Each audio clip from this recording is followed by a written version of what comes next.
హనుమకొండ జిల్లా ఐనవోలు మండలం పున్నేలు గ్రామ శివారులో విషాదం చోటు చేసుకుంది. స్విమ్మింగ్ పూల్లో మునిగి తల్లి, ఇద్దరు చిన్నారులు మృతి చెందారు. మృతులు పున్నేలు గ్రామానికి చెందిన ఫర్హీద్, కూతుర్లు ఉమేరా, ఆయేషాగా గుర్తించారు. ఓ వెంచర్ నిర్వహణ పనులు చూస్తున్నాడు ఫర్హద్ భర్త అజారుద్దీన్. కూతురు పుట్టినరోజు కావడంతో భార్యా పిల్లలను వెంచర్ దగ్గరకు తీసుకువెళ్లాడు అజారుద్దీన్. వారిని అక్కడే వదిలి బయటకు వెళ్లాడు భర్త. స్విమ్మింగ్ పూల్లో అనుమానాస్పద స్థితిలో తల్లి, ఇద్దరు కూతుళ్లు మృతి చెందారు.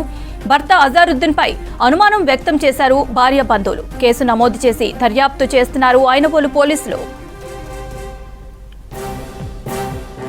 వాళ్ళు స్విమ్మింగ్ పూల్కి తీసుకుపోతామని పోయిన తర్వాత అక్కడ ఏమైందో తెలియదు సార్ మాకైతే.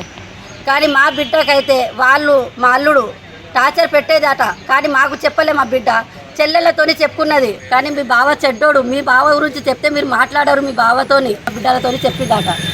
మరి వాళ్ళు ఇప్పుడు మా బిడ్డకు ఫస్ట్ ఇద్దరు బిడ్డలు, దాని తర్వాత మళ్ళీ ఇద్దరు బిడ్డల ఏమో అని చూపెట్టి వాడు అబోర్షన్ చేపించిండు మళ్ళీ 2 సార్లు. మళ్ళీ ఇప్పుడు కాన్పుతోనే ఉన్నది. అది అబోర్షన్ చేపిమని మా బిడ్డతోని టార్చర్ పెట్టి లొల్లి పెట్టిళ్ళు.